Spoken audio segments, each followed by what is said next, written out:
Okay, good morning everyone. Are there any questions before I start? Yes, go ahead. So there's an upload link in the homework. So is it just for the last problem or for the complete homework? Yeah, the upload link is only for the MATLAB, and just upload what you have been asked to upload. The other parts of the written homework are due in the class, so turn them in.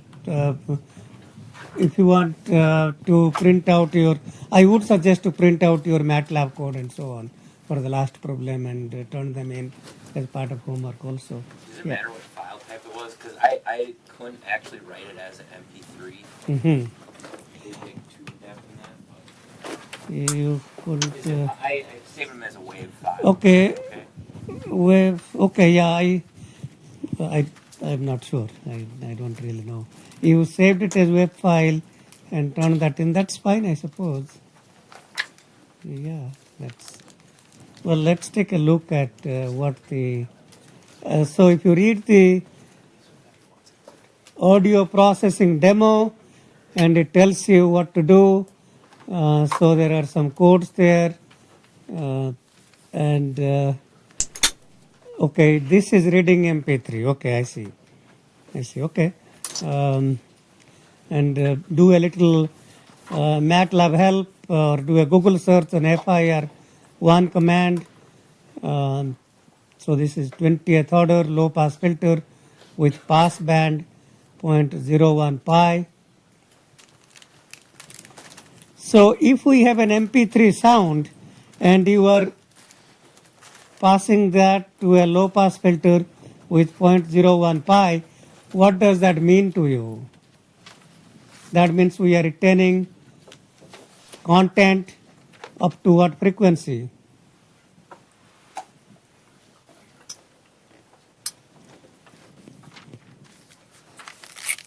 Okay, let's take a quick look about that. So when we think about analog spectrum, and if we have a spectrum that has maximum frequency content, which is, let's say, minus pi to pi. So the total period of the analog spectrum, well, this is sampled at. Actually, I take that back. So this is x continuous j omega from some maximum frequency, let's call it omega m, to minus omega m. So the frequency content, total frequency content, is twice omega m. And when we sample that, some of you may recall from Nyquist theory that says the sampling rate should be 2 times the maximum frequency content, and the maximum frequency content is omega m. So the so-called Nyquist frequency is twice omega m, and that Nyquist frequency, twice omega m, corresponds to this is the, so the sampled spectrum will be periodic, and that corresponds to twice pi. So this twice pi omega m in analog frequency corresponds to twice pi radians per second in digital frequency. Okay, so that means that omega m, what was omega m in analog, if this is, if I mark the analog frequency cap omega and digital frequency small omega, so this would correspond to pi and this would correspond to minus pi. Okay, so when you have MP3 sound, the 44,100 sample period is really the Nyquist frequency. So this would be in analog frequency, the max frequency content would be 2 pi times 20 to 050 hertz. So that's twice pi times that, that's in the radians per second. And that's going to correspond to pi in digital frequency. So pi corresponds to, so if I don't bother about the radians per second, digital pi corresponds to 20 to 050 hertz. That means digital 0.01 pi corresponds to, multiply this by 0.01. So that would be 220.5 or whatever, yeah, hertz. So that means we are only returning frequency up to 220 hertz. So that's what 0.01 pi means. Okay, so does that make sense? Any question about simply understanding the periodicity of an analog sample spectrum and a digital spectrum? Digital spectrum is always periodic in period twice pi, minus pi to pi is one period. In the analog sample spectrum, if you sample it with Nyquist frequency twice omega m, the max frequency content is omega m. So twice omega m corresponds to twice pi, omega m corresponds to pi, 0.01 pi would correspond to 0.01 times the max frequency content in MP3. If you are sampling at 44 kilohertz or 44,000 hertz, pi would be 22 kilohertz, 0.01 pi would be 0.01 times 22,000, that's 220 hertz. Okay, any question about understand? So it is important to understand what frequency content we are keeping. And so we are throwing out everything after 220 hertz. Okay, so turn in the MATLAB. If I, has anybody, well, I suggest one of you who succeeds in uploading something, send me an email and I will send the whole class. So let's get back to what I was, so that's, and then the band pass filters, this is band pass 0.05 to 0.1. So that's really looking at 220 hertz to 440 hertz content, and then add a little Gaussian noise. Rand n is standard normal random variable with mean 0 and variance 1, and you add that to the entire signal of length x. That one means it's simply a row vector. Xn, that's the noisy version of signal x. Okay, so that's, it's a good exercise. I'll give you a little more next homework to play with the expanded and decimated spectrums. Okay, so so let's see that there was, so in these things in this website, I will be posting a few things for you to read. So so you will find these kinds of things as handout 1, handout 2 activity. So the class that I taught last time was kind of a flipped class in STSS building. So students were doing activity in the class, they were running MATLAB experiments. Our class this time is a little different. So in that time students were working in groups. So I'm happy to post these things on the website, but unfortunately we don't have time. So read them on your own. So activity, if you see activity 2, these are actually class activity that the students were working on in groups. And so the solutions are here. So read them on your own, and unfortunately we won't have time to go through those things in class. If there is time, we'll go through some, but I'm not quite sure. Okay, so let me see where I stopped last time. Oh, that's the PDF.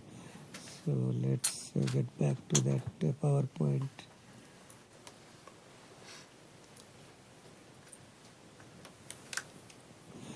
Okay, so last time we were looking at the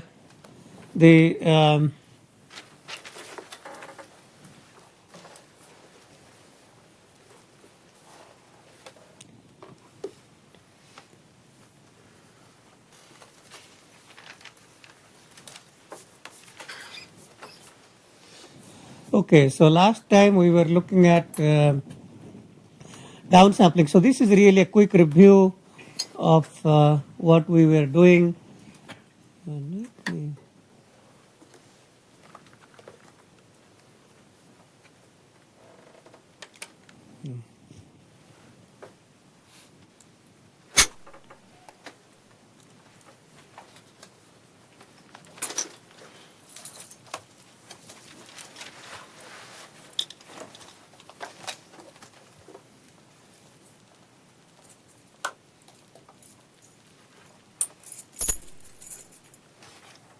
Okay, so last time we were looking at downsampling.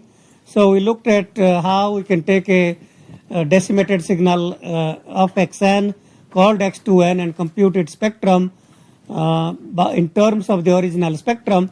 So xn downsampled by factor 2 was x2n, and we went through a little algebra, and in process we multiplied by that 1 plus minus 1 to the power n prime by 2, noting that when n prime was even, that is equal to 1, when n prime was odd, that's equal to 0. That allowed us to replace that summed over n prime even to all n prime, because we need that summed over all n prime to express that in terms of x e to power j omega, and that minus 1 to the power n is replaced by e to power j pi n, and then we got two terms, the so-called scale factor half. So decimation leads to three things. One, there is a scale factor half. Two, omega is replaced by omega by 2. That means it's a stretched spectrum. Three, there are earliest components. So we simply don't have the first term, but also an earliest term. So downsampling in spectral domain has three properties: scale factor half, stretching of the spectrum, and earliest components. Now, x e to power j omega by 2 is periodic with what period? X e to power j omega is periodic with period twice pi. So, x e to power j omega by 2 is periodic with period 4 pi. X e to power j omega by 2 minus pi is also periodic with period 4 pi. So, these individual components are not periodic with period twice pi. However, the sum that represents discrete spectrum y e to power j omega is periodic with period twice pi. Is that making sense? You have to play with it. Okay, so we went through small examples. That one became half with stretched spectrum. So let's take a look at this. So if we have a spectrum that is not band limited to pi by 2, but rather 2 pi by 3, so here is how you think about it. So first of all, where is the first component? First component is the stretched spectrum minus 2/3 pi stretches to minus 4 by 3 pi. And you see that the central component going from minus 4 pi by 3 to 4 pi by 3 is indeed the first stretched component with factor half. What about the second component? So the second component says, first do the minus pi. So shift right by pi. Minus 2 pi by 3 goes to plus pi by 3. Shift it right by pi, that goes to plus pi by 3. And then stretch, pi by 3 goes to 2 pi by 3. And that's what you see here.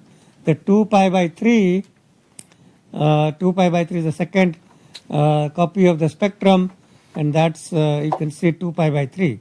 And then you add them up, then we get this red colored spectrum, which is original spectrum until 2 pi by 3. Then you look at one period minus pi by 2 to minus pi to pi. So the original content is exactly same up to 2 pi by 3, but 2 pi by 3 to pi, the spectrum is straight line, and that means we have lost the original content, and there is absolutely no way we can retain the original signal for any frequencies within 2 pi by 3 to pi. And that's really the equivalent of Nyquist sampling rate. Nyquist sampling rate is saying you will lose content if you don't sample fast enough. And here it's the same thing. The dual of that is if we have a digital signal or a discrete time signal, and that's not band limited to pi by m, where m is the decimation factor. If it is decimation by factor 2, if it is not decimated by pi by 2, if it is not band limited to pi by 2, and then we decimate by factor 2, we will lose content. So that's what it's telling us. So to continue with that example, if we go to decimation by factor 3, so the original signal xn decimated by factor 3, we have yn, the output is x3n, and that's x0 throughout 1 and 2, x3 throughout 4 and 5, x6, etc. So now how do we compute the spectrum of the downsampled version by factor 3? Well, instead of the trick replacing 1 plus minus 1 to power n prime by 2, which allowed us to replace summed over all even n prime to all n prime, we use a slightly different trick, 1 plus e to power j 2 pi by 3n plus e to power minus j 2 pi by 3n all divided by 3. And if n is a multiple of 3, then that becomes 1, because e to power j 2 pi by 3 times 3 is e to power j 2 pi.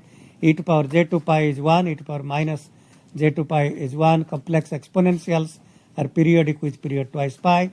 E to power j 2 pi is same as e to power j 0. E to power minus j 2 pi same as e to power j 0. E to power j 1000 pi is 1. E to power j 1001 pi is minus 1, because that's same as e to power j pi. Okay, and then if n is not a multiple of 3, then that is going to be 0. Why is that? Well, if n is not a multiple of 3, let's say n is 7. Okay, if n is 7, we have 14 pi by 3 minus 14 pi by 3. You will see that what we are adding are those three complex numbers shown in that polar plot. And if you compute the vector sum of those three vectors, that's going to be 0, because those are all spaced twice pi by 3 apart, and the real parts will be minus. The real parts will be cosine 2 pi by 3, which is half. Half plus half is 1 into the negative axis, and that's minus 1 will cancel out with plus 1, and the y-axis positive and negative parts will cancel out. The vector sum of those three vectors is 0 if n is not a multiple of 3. If n is a multiple of 3, every one of those terms becomes 1 plus 1 plus 1, which is 3 by 3. Now, if decimated by factor 10, what are we going to do? Well, you will take the 10th roots of 1. 10th roots of, there will be 10 10th roots of 1. Like the 3 cube roots of 1, we are here taking the cube roots of 1. Cube roots of 1 are, 1 is simply e to power j 0, e to power j 2 pi, e to power j 4 pi. Cube roots will be e to power j 0, j 2 pi by 3, j 4 pi by 3. J 4 pi by 3 is the same as minus j 2 pi by 3, because of periodicity with twice pi by 3. If it is 10th roots, we will take 1, e to power j 2 pi by 10, e to power j 4 pi by 10, 6 pi by 10, 8 pi by 10, 10 pi by 10, 12 pi by 10, etc., and take 10 of those. Okay, so that's kind of the general trick, which I'm not talking about now, but the book will have expressions for those. And if we go through some more algebra like the previous one, we see the same things. We see the same three properties, namely the scale factor 1 by 3. So in general, the scale factor will be 1 by m, if m is the decimation factor. Thus, there will be 3 components total. In general, there will be m components total to add. In case of decimation by factor 2, we have 2 things to add. So the first one is simply the stretched version, x e to power j omega by 3. Next one, x e to power j omega minus 2 pi by 3. or you can think of that as x e to power j omega by 3 minus 2 pi by 3. So to shift that right by 2 pi by 3 and stretch by factor 3, and the other one shift right by 4 pi by 3 or shift left by 2 pi by 3 and stretch by factor 3. Each of these terms is periodic with period 6 pi. Okay, x e to power j omega is periodic with period twice pi. J omega by 3 is periodic with period 6 pi. So if there is no aliasing, then this is band limited to pi by 3. In general, pi by m. M is the decimation factor. 1 becomes 1/3. And it stretches, 1/3 pi stretches to pi. Okay, so there are more things to practice in activity handout, so go through that. Expander, the expander sequence is such that it adds a zero sample between two non-zero samples. So it will take a 10,000 point sequence and create a 20,000 point sequence if it is expanded by factor 2. So yn is the expanded sequence x e of n is equal to x n by 2 when n is even, 0 when n is odd. So by the way, I'm just kind of curious, how many of you would prefer me to write down in the class? How many of you would prefer that I go through these kinds of slides? I am happy to do, my own approach to learning is by writing down in class. That's how I was taught and that's my preferred mode of learning. But I do realize that the form of learning has kind of changed in many ways that the brain can easily see and learn quickly. And so many of you, I think, learn quickly by just reading what I am saying as opposed to writing them down. So I just want to get a feeling for how many of you would prefer me to write down in the class.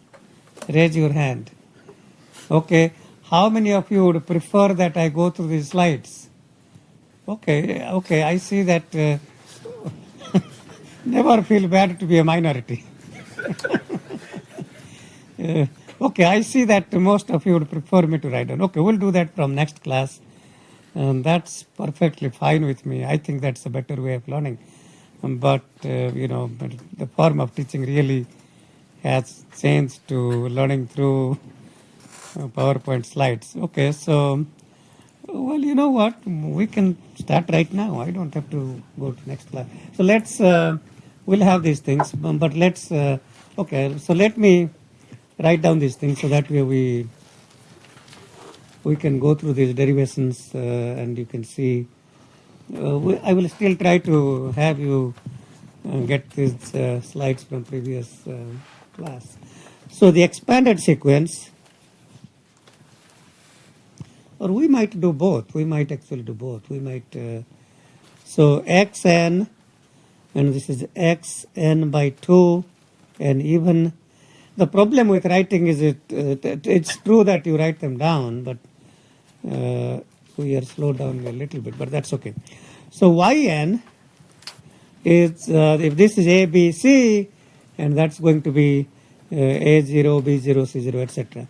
So y e to power j omega, the expanded spectrum, is going to be summed over yn e to power minus j omega n, summed over all n. Now, because yn is 0 for all odd n, I can write that as n even x n by 2 e to power minus j omega n. So whenever n is odd, yn is 0. So n is even and the value of yn is xn by 2. And then if I replace n by 2 by n prime, and that n becomes 2n prime, and this n even becomes, if n is 0, 2, 4, 6, 8, that by 2n prime is 0, 1, 2, 3, and this becomes all n prime. Okay, so that's kind of how we do the change of a variable n by 2 to n prime. So this becomes summed over all n prime, xn prime e to power minus j omega, j2 omega n prime. N prime is a dummy variable, that's just a summing index. It doesn't matter if I replaced all of that by n. So that's just a dummy variable. And this is actually the definition of x e to power j omega with omega replaced by 2 omega. So remember that definition of x e to power j omega is summed over all n x e to power minus j omega n, omega replaced by 2 omega. So the expanded spectrum is simply a compressed version of the original spectrum. Okay. So so let's go back to the slides maybe for a minute, and then so that's the original spectrum. So if we have this original spectrum here, that is 0 from 2 pi by 3 to pi, you simply compress it. There is no scale factor. There can be no aliasing. So expansion does not lead to loss of frequency content. It's simply 2 pi by 3 is compressed to pi by 3. What that also means is expanding by factor 2, we will get 2 copies of the spectrum. Expanding by factor 10, we will get 10 copies of the spectrum in a period. Minus pi to pi, we'll have 10 copies. In this case, if you look at why it is 2 copies, so well, we have minus pi by 3 to pi by 3, and then to the left of pi and to the right of minus pi, those halves add to a period, and it totally adds to 2 periods of the spectrum. Any questions about how to compute spectra of decimated and expanded signals?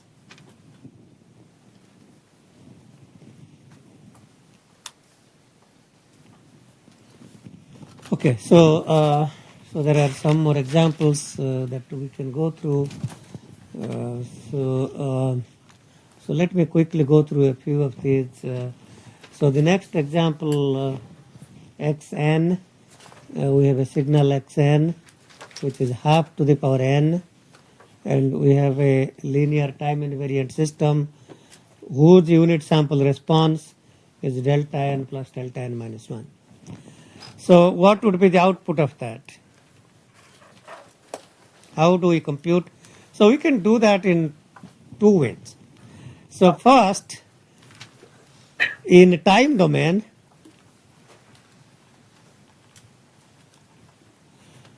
I can say that yn is equal to half to the power n convolved with delta n, which is itself, plus half to the power n convolved with delta n minus 1. What is half to power n convolved with delta n minus 1? Any volunteers? Yes, go ahead. Half to the power n minus 1. Continue. Half to power n minus 1 delta n minus 1. Not just half to power n minus 1.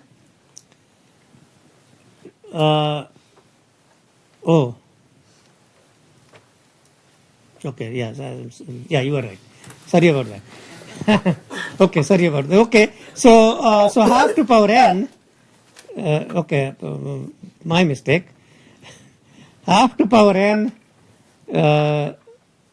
So okay, so that's so if you plot these things, what do you see? So the first sequence is half to power 0. Okay, if I start with n equal to 0, so that will be 1, half, quarter, etc. And what about this one? If n equal to 0, that's half to power minus 1, which is 2, and then yeah, just shift right. So if you add these, this will be 3, 1.5, 3, let's write it as 3 by 2, 3 by 4, etc. Okay, so that's what it is. So that's so in a closed form, what would that look like? Any thoughts about what that might look like? I think that looks like 3 times half to the power n. Okay, so that's 3 times that sequence here. 3 times 1, 3 times half, 3 times quarter. Okay, so now in the frequency domain, if I want to compute this, so delta n plus delta n minus 1, h e to power j omega is going to be 1 plus e to the power minus j omega. Okay.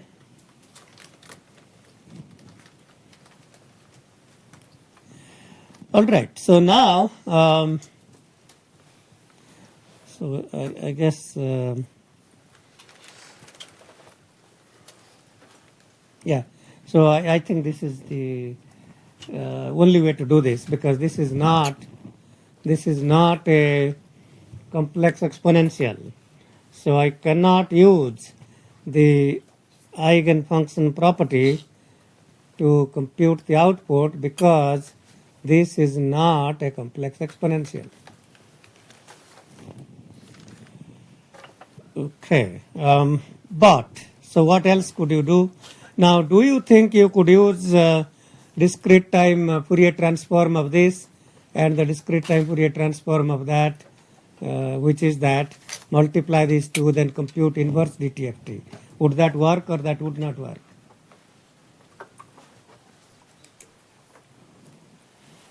Well, you can waste 30 minutes and to see why it didn't work. And it's a good idea to waste 30 minutes to see why it didn't work.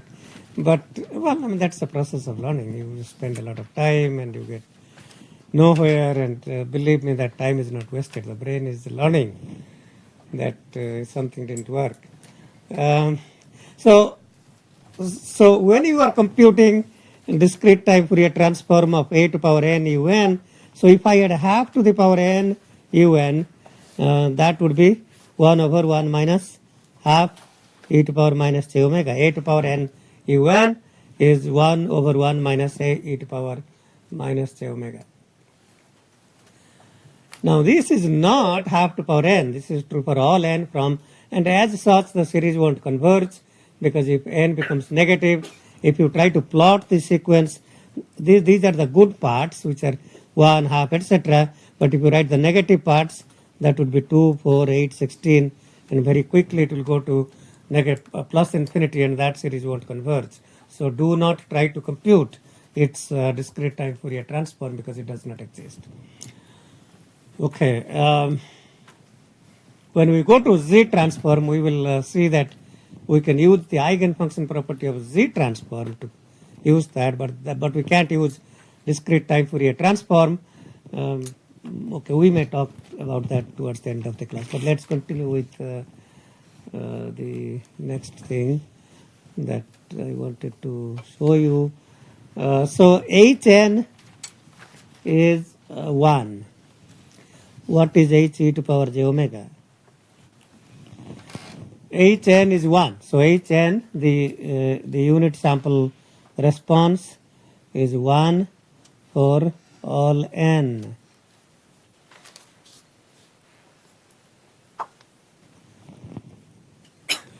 Any volunteers about what might be the discrete time spectrum of this?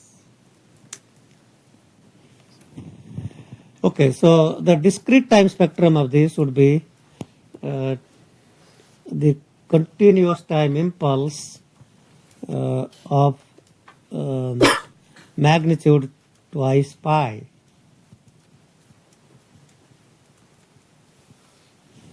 Okay, so if Hn is 1, so that's always 1. These are just values 1. These are, so this is discrete time. Discrete time. This is continuous time. That's why we are putting this continuous time impulse. That means these are 0 width infinite height integrals of area 1, in this case area twice pi. So h e to power j omega for one period is delta omega is equal to delta omega for, 2 pi delta omega for one period. One period meaning minus pi to pi. If I want to express that for all omega, so I can write that as twice delta omega minus twice pi k summed over k equal to minus infinite to infinite. So that's delta omega plus delta omega minus 2 pi, delta omega minus 4 pi, and same with to the left, positive and negative values of k. So that's kind of what the spectrum is. how do we prove that this is the spectrum? Well, instead of going from this to this, a simpler way to prove this is we remember Hn is equal to 1 over twice pi integral over 1 period h e to the power j omega times e to power j omega n d omega. Okay, that's the inverse discrete time Fourier transform. And if I substitute for one period of that and one period of that, h e to power j omega is twice pi delta omega, and you substitute that, so that becomes 1 over twice pi times twice pi delta omega e to power j omega n d omega. And that integral has only value at delta omega omega equal to 0. That means that is 2 pi cancels out, so that's simply e to power j omega n replaced at omega equal to 0, which is 1. And that's how you prove Hn is 1 for all n.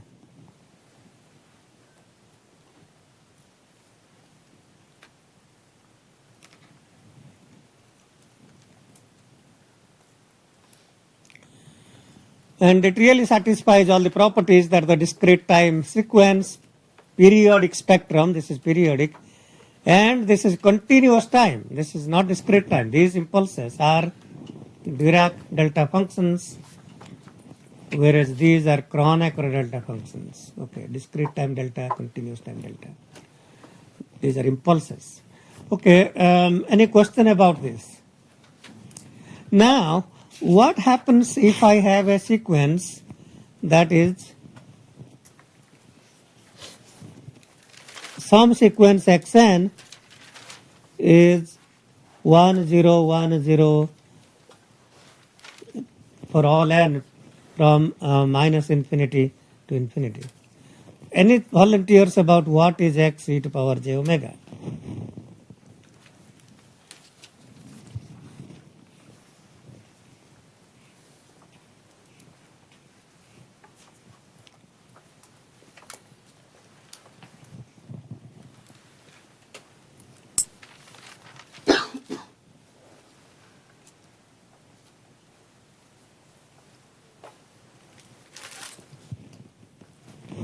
Okay, do you visualize that that is the spectrum? Why is that? I see you are nodding your head. Why?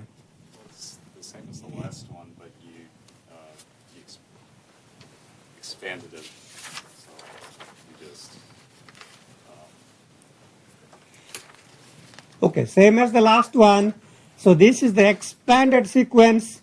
If xn was 1, so if I just have input 1 for all n and expand by factor 2, and then we get this 1 0 1 0 1 0, and the expanded spectrum will be a compressed spectrum. So you compress that by factor 2, twice pi came to pi. That's what you were saying. Okay, so far correct. So far correct. But these are wrong. And why are these magnitudes of the impulse functions wrong?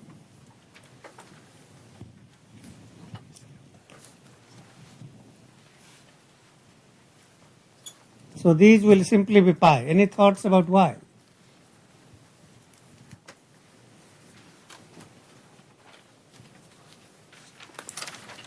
Yeah, go ahead. So in the other one, you were adding two delta functions on from a negative pi to pi, and then you were shifting it by 2 pi k. So when you took the transform, you had the 2 1s, and then you shifted it by 1, and then you shifted it again by 1. So each impulse was getting 2 discrete time impulses.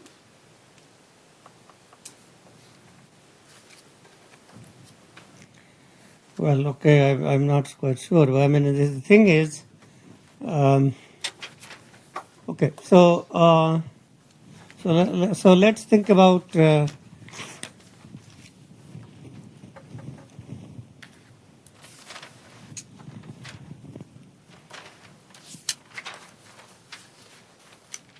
so let's say that I have a function which is delta omega. So let's say that some function of x, well, I could start with time domain. It doesn't really matter. So let's say that I have some continuous time domain function xt, which is equal to delta t. Okay, so that's kind of delta t. We can start with that. So xt in continuous t is a unit impulse. Now yt is going to be okay. I guess I could spend a little time. Let's start with xt like this. So let's say xt. Let's start with another simple example. So xt is, this is 1 and this is minus delta to delta. Okay, that's xt. Let's start with that. Okay, so and then I take that and compress by factor 2. So what will x2t be? So x2t, which is the compressed version of that, is going to be minus delta, will go to minus delta by 2, delta will go to delta by 2, and that's 1. Okay, so what is the area of this quantity? 2 delta. What is the area of this quantity? So when a limit delta tends to 0, that area is going to be half of that area. Okay.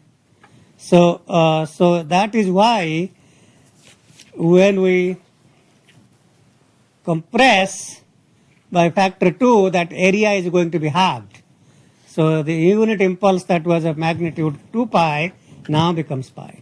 So that's an intuitive way of thinking about it, because we are only shrinking in the x domain and the y domain stays constant, and that's why the area is halved. But a formal way to see that is if yt is equal to xat, okay, and then if you evaluate the integral, say minus delta minus to minus delta to plus delta, yt dt is equal to minus delta to plus delta xat dt, and then if you replace at by t prime, and then t is equal to t prime by a, and then this is going to be x at became t prime, dt is dt prime by a, and t prime is going to be a times t, so that's minus a delta to plus a delta. That doesn't matter. But if you then look at this integral and this integral, and t prime is a dummy, so yt is going to be same as I have to, okay, I didn't say that, but I have to substitute xt is delta t. So this is delta at, and this is delta t prime by a, and this is delta t or delta at. So this must equal that. So delta at is the same as 1 by, in general, absolute value of t, delta t. So this is a theorem you can prove just exactly as I showed. So if you compress that omega, delta omega twice pi, if you compress that twice pi delta omega, you have to have that becomes 1 by 2 delta omega. So twice pi delta omega stretches, compresses to pi delta omega, and that's why that this becomes pi delta omega. Okay, and is that clear? So these are small mistakes. These scale factors and all these kinds of things are a little trickier sometimes.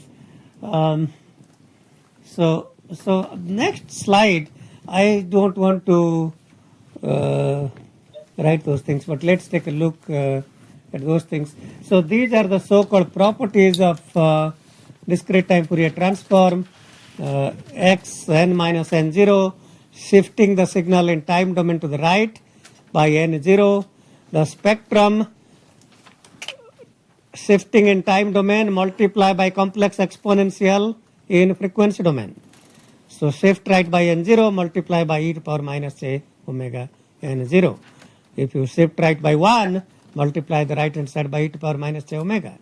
If you shift by 3 samples, multiply the right hand side by e to power minus j3 omega. The dual of that, which says multiplying by complex exponential in time domain, means shift in the frequency domain. So multiplying by e to power j omega 0 n is the spectrum is shifted right by omega 0. So in the positive axis, shift right, multiply by exponent minus j omega n0. In the next equation, multiply by plus j omega n0, shift right the spectrum by omega 0. Xn, if you take the time domain sequence in general, a complex sequence, and flip it about n equal to 0, the flipped sequence x minus n has the spectrum x conjugate e to power j omega, and if xn is real, that becomes x e to the power minus j omega. So that means for real signal, flipping the signal means flipping in the spectral domain. Flip in time domain means flip in frequency domain only if the signal is real. N times xn, that becomes j times the derivative of the spectrum. Convolution in time domain is multiplication in frequency domain, multiplication in time domain, that's 1 over twice pi times the convolution in frequency domain. So there is a scale factor, and there is a Parseval relation that says summed over all n xn magnitude squared, that's the total energy in the time domain. Total energy in the time domain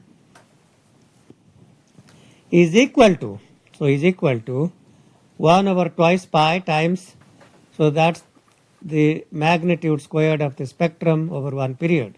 So total energy in time domain is equal to the average spectral magnitude squared over one period. If xn is multiplied with another sequence y conjugate n, summed over all n xn y conjugate n is equal to 1 over twice pi minus pi to pi x e to power j omega y conjugate e to power j omega d omega, and if you replace y by x in the second equation, last equation, xn times x conjugate n is magnitude of xn squared, x e to power j omega times x conjugate e to power j omega is magnitude of x e to power j omega squared. So so those are some of the properties, and I would suggest to review. There are nice handouts that talk about. Let me see if we can just go to the handout and see. So in this activity 2, we have this: consider the sinc function xn is equal to sine n pi by 4 by n pi. And then all these parts are saying compute the spectrum of x and compute spectrum of xn minus 10, x minus n. So essentially we are reviewing the properties of the discrete time Fourier transform through all of these examples here. So that slide that I just talked about, all of this handout activity is describing application of those properties in this activity. Okay, so before we can get to the activity, what exactly is that spectrum of that sinc function, so-called sinc function? Okay, so let's take a look at, so if I start with a low pass filter, so we are interested in finding out what exactly is the unit sample response of a low pass filter. So I want to pass any signal xn through a low pass filter with cutoff frequency omega c.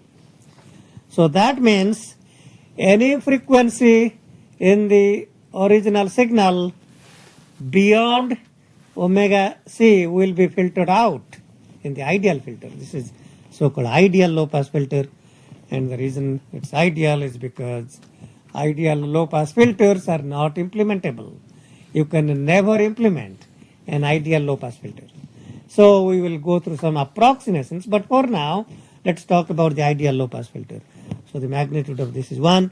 So I know that HLP, the low-pass filter, e to power j omega, for one period is 1 for omega magnitude less than omega c,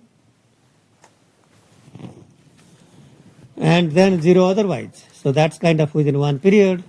So if the magnitude of the frequency in one period minus pi to pi, and this is all 0, this is all 0. So HLPN, the low pass unit sample response, will be 1 over twice pi times integral of this quantity HLP to power j omega e to power j omega n d omega. And if I substitute, this is from one period minus pi to pi, and now that becomes 1 over twice pi minus omega c to plus omega c, because after omega c it's 0, and H low pass magnitude is 1 times e to power j omega n d omega. Integral of e to power j omega n is e to power j omega n by coefficient of omega is jn, and that e to power j omega n evaluated from minus omega c to plus omega c. So that's e to power j omega cn minus e to power minus j omega cn. That's cosine plus j sine minus cosine plus j sine. So that's 2j sine omega c n by 2 pi j n. Okay, so 2 cancelled out, j cancelled out. So that is equal to sine omega c n by n pi. Okay, so the unit sample response, the ideal unit sample response of this is sine omega c n by n pi for all n. So anytime you see something like sine sinc function with n omega c, that means that's a low pass filter with cutoff frequency omega c. That's an ideal low pass filter. Sine. So if I go back to that page we had, sine, so this is sine n pi by 4 by n pi. So remember, sine n omega c by n pi is an ideal low pass filter. So what would be the spectrum of this? This is an ideal low pass filter with spectrum minus pi by 4 to pi by 4. Omega c is pi by 4. Okay? So is that making sense? The first spectrum is a low pass filter with cutoff frequency pi by 4. The second part, xn minus 10, that's simply x2 e to power, b, x1 e to power j omega is simply time shift 10 samples multiplied by phase, this is a complex phase, e to power minus j 10 omega. Okay, x3n, that's x1, x2n. So x2n is x minus n. Flip, this is a real sequence. By the way, some of you will realize that sinc function, that's an even function. The numerator is an odd function, the denominator is an odd function. So xn is an even function. Okay. What is the value of that xn at n equal to 0? What is x0? 1. It is 1 by 4. Why is it 1 by 4? When theta is close to 0, what is sine theta equal to? Theta. Limit theta tends to 0, sine theta by theta is 1. So if I treated n as a continuous variable, which it is not, but if I did, and then sine n pi by 4 would be n pi by 4, by n pi cancels out, that would be 1 by 4. So that's an even function, and flipping x to n is equal to x minus n. So part C, solution to part C, x to e to power j omega is the same as x e to power j omega, because xn is an even function. Anytime you have a real and even signal, the spectrum will be real and even. So even if I flip an even spectrum, that's going to remain the same.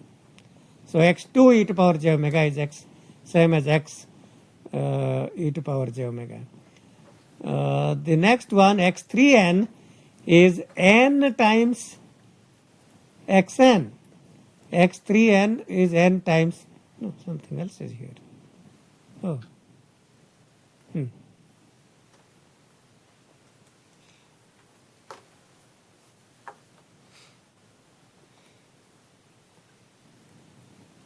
I'm not sure. Oh, okay, maybe it is. Let's take a quick look. Okay, so yeah, no, that's correct. That's correct. So x3n is n times xn. So what happens when you multiply by xn, the n and the denominator n cancelled out. X and x, so n times xn. So instead of using the property that I had suggested, it's easier to simply cancel the n from the denominator. And then what we have here, sin n pi by 4 by pi, so that 1 by pi is just a constant. Then you have to express sin n pi by 4 by Euler's property as a difference of two complex exponentials. And if you do that, then you get this spectrum. So again, once again, so you will see that e to power j n pi by 4. What's the spectrum of e to power j n pi by 4? So any thoughts about what is the spectrum of e to the power j n pi by 4?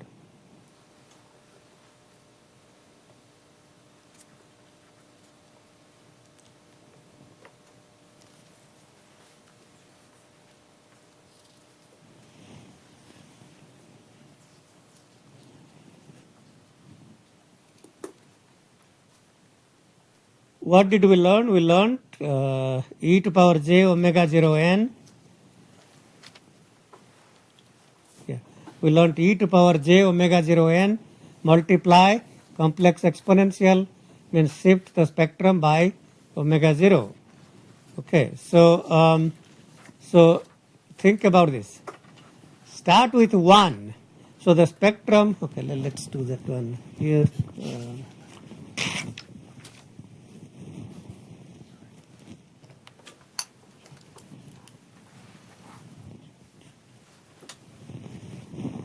So spectrum of 1 is twice pi delta omega for one period. I am just right.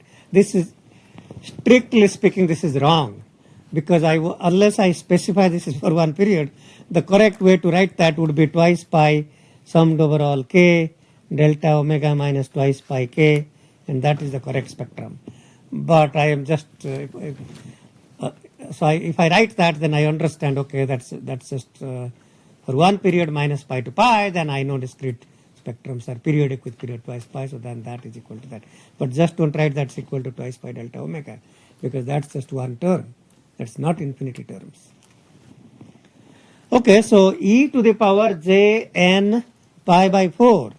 So that is, so e to the power j omega 0 n xn is x e to power j omega minus omega 0. So shift spectrum by omega 0 to the right. So then within one period, that would be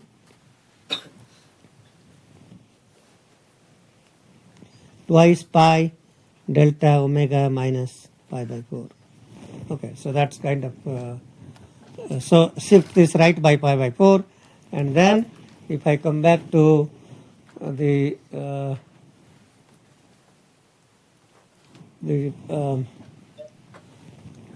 expression here, so that so twice pi in the numerator divided by twice pi j became 1 over j or minus j. So the impulse magnitude became minus j, and the spectrum at pi by 4, twice pi became twice pi by twice pi j. So is that making sense? Very tricky, really. I mean, I think you have to think about these things. So, okay, so let's go to part E. Part E is telling us e to power j n pi by 6 xn. So that would be the low pass spectrum shifted right by pi by 6. Okay, shifted right. I mean, it's multiply by complex exponential in time domain, means shift in the frequency domain. So if you shift that right by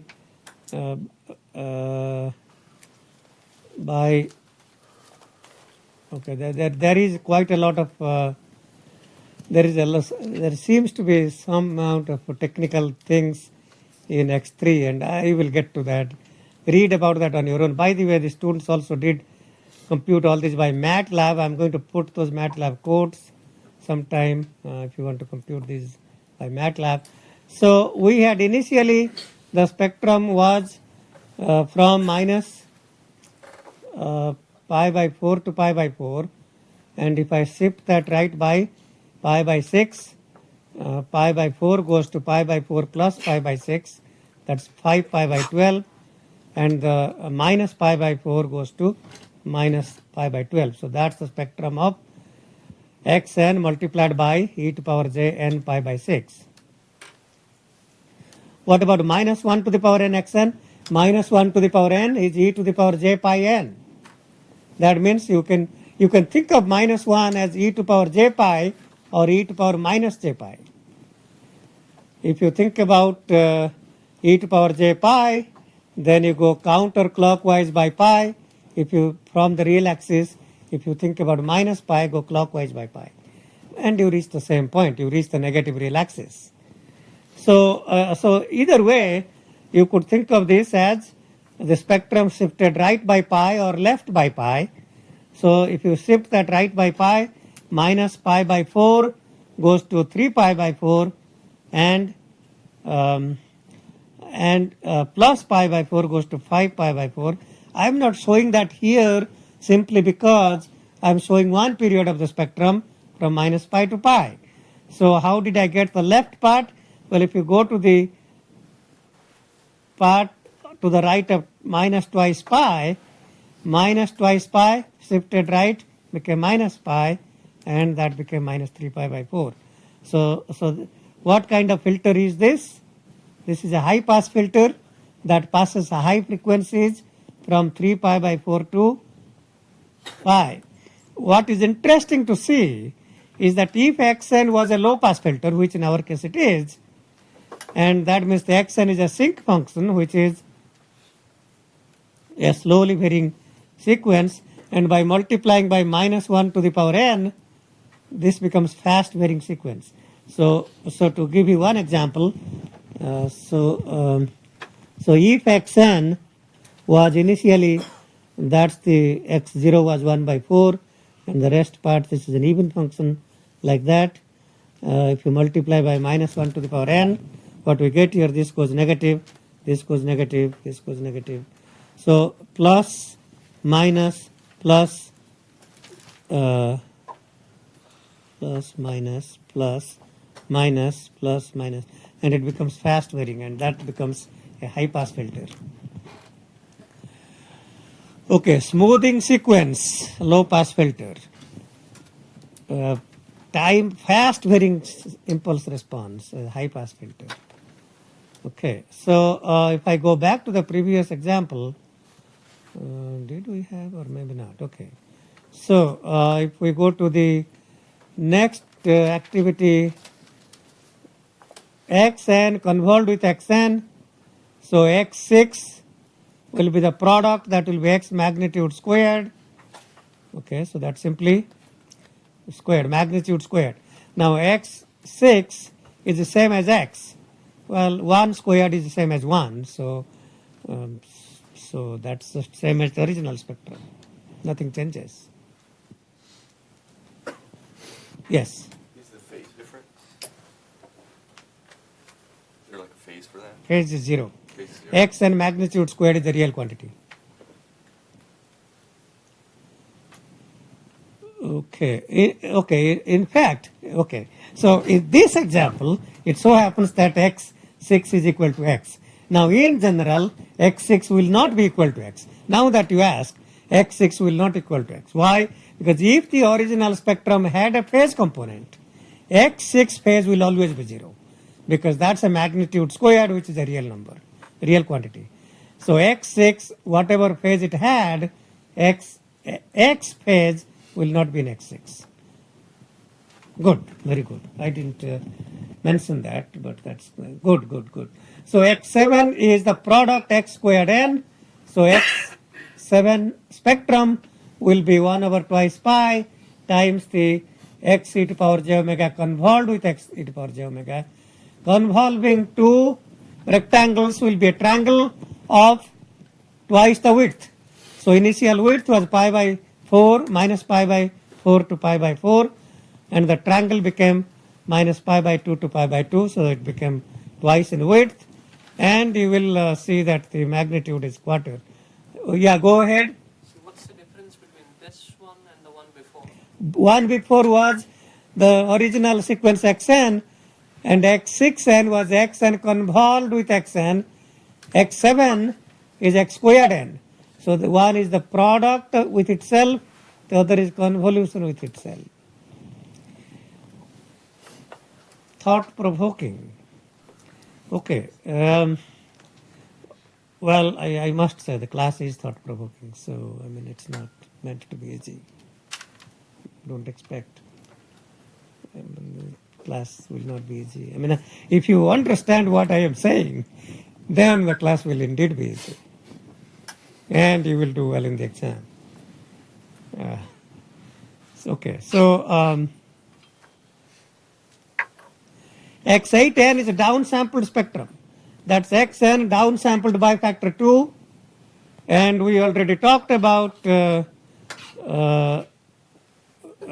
what happens when you downsample. And when you downsample, let's see here, the original spectrum was indeed band limited to pi by 2. I mean, it was band limited to pi by 4, and therefore is already band limited to pi by 2. So it simply stretches, and I see one mistake here, that 1 should be a half. So it stretches, pi by 4 stretches to pi by 2, and that 1 should actually be a half. 1 should be a half. There is a mistake there. I don't know if I can find the original source file from prior class, but please note x8 should be, magnitude should be half. Expanded spectrum, you get 2 copies of the expanded sequence. Expanded spectrum is 2 copies of the spectrum. Pi by 4 compresses to pi by 8, and you get another half a copy to the left, half a copy to the right. Okay. The number 2 is somewhat tricky. So let's see number 2. So this is telling us compute this strange looking quantity. Okay, so compute sin n pi by 4 by n pi convolved with delta n minus sin n pi by 3 by n pi. Now, you can always spend a little time and you can try to solve this in time domain. Maybe we'll get the right answer after a lot of algebra. But the real simple way to do that is in frequency domain. So let's try to see what this quantity is in spectral domain. What is the spectrum of sin n pi by 4 by n pi? That's a low pass spectrum from minus pi by 4 to pi by 4. What about, forget about the delta n minus. So what about that sin n pi by 3 by n pi? What is the spectrum of that quantity? That is a low pass spectrum from minus pi by 3 to pi by 3. Now, what is the spectrum of delta n? Delta n, unit sample, spectrum is 1. Continuous omega, always 1. Always 1. h omega is 1, h e to the power j omega is 1. So now in one period, I subtract 1 minus that low pass spectrum. What do you get when you do 1 minus low pass spectrum? That's a high pass filter with cutoff frequency pi by 3. So now we are taking the product of one low pass spectrum from minus pi by 4 to pi by 4 with a high pass spectrum from pi by 3 to pi, and if you multiply these, what do you get? The common part is 0, so the product is 0. That means the time domain convolution result is 0. It is trivial to see, but I mean you can spend 30 minutes doing that. I really didn't try, so I can't say how long it will take. But I want you to see how a lot of things are simply so trivial, whether you apply the Parseval theorem or the spectral domain quantities. Any questions about these activities? So I didn't talk about activity 1. Do read that on your own. There is so-called mark handout 1, and these are problems and there are solutions. So read that as well on your own. So this is eigenfunction properties. So I think we have kind of we still have some time, and I could allude to what's coming next. So well actually so I'm not done. I didn't realize. So low pass filter, we saw that H low pass n is sine n omega c by n pi, and that's what it looks like.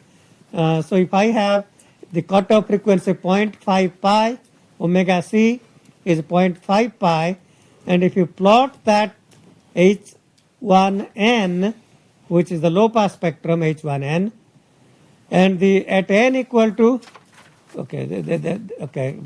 HLPN, the low pass filter, is at n equal to 0 is half. Sine n omega c is same as n omega c by n pi, n cancelled out, omega c by pi, omega c is half a pi by pi is half, and n equal to 1, etc. Now this is ideal filter is HLP is non-implementable. Why? First, this is non-causal. Remember, we talked about causality, and for anything to be implementable in hardware or software, HLP should be 0 for all n less than 0. Okay, that's one reason. Second reason, this HLP is of infinite length. And well, I mean, we can implement IIR filters, but this is as it stands. This is not implementable in infinite length. So the typical process of implementing causal FIR filters, if I want to implement a 7-tap FIR filter, 7-tap approximation to the FIR filter with cutoff frequency pi by 2, you keep the center tap half and keep 3 taps to the right, 3 taps to the left. So we have half, center tap half, and then 1 by pi, then a 0, then minus 1 by 3 pi, same to the left. And now we have a sequence, 3 points to the left of 0 at n equal to 0 and 3 points to the right of 0. So I've taken an infinite length sequence and made that finite by keeping 3 to the left, 3 to the right. It's still non-causal because we have 3 points to the left. However, H1n says I can take that and shift that right by 3 samples. I just introduce a complex phase. The magnitude spectrum remains the same. And then at n equal to 0, H1n, n equal to 0 becomes minus 1 by 3 pi. So H1n is obtained from HLPN by 2 things. One, throw out everything after 3 samples to the right, 3 samples to the left, and then shift right by 3 units. Then what was minus 3 to 3 now becomes 0, 1, 2, 3, 4, 5, 6. That's a 7-tap FIR approximation to the ideal low-pass filter. Okay, so and the ideal low-pass filter looks to be 1 from minus pi by 2 to pi by 2, but the 7-tap approximation looks like the one I showed here. If you compute the frequency Z command, take that, plug that into MATLAB and do FREQZ, compute the plot the spectrum and see what that looks like, you will see that's what it looks like. High pass filter, minus 1 to the power n, Hn, and that's what the high pass filter looks like. And there is a little bit of complex algebra here, the approximation error. I do want you to read that on your own. Maybe we'll talk about that next class. Band pass filter. So why is omega, the band pass from omega 1 to omega 2, read that on your own, but without going through the algebra, it is so obvious to me that I can write down the final answer. Why is that? Because I can treat a band pass filter as a low pass filter with cutoff omega 2 minus a low pass filter with cutoff omega 1. The low pass filter with cutoff omega 2 is sine n omega 2 by n pi minus the low pass filter with omega 1 is sine n omega 1 by n pi, and that minus that is the band pass unit sample response. So take a look at that, and so we will continue from here next class. So essentially I have stopped with chapter 2. We will get to Z transform or next chapter next class.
Actually, I looked it up.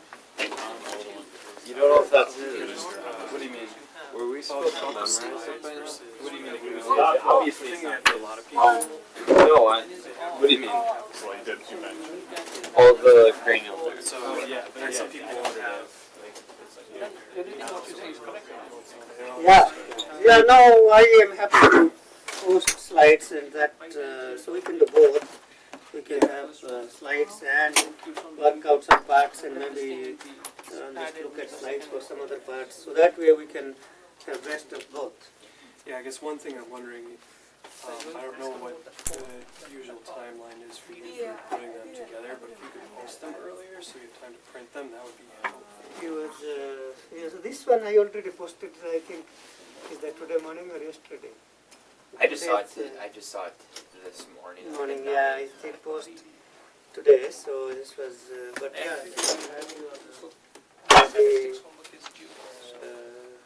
iPad or whatever you could see today in class.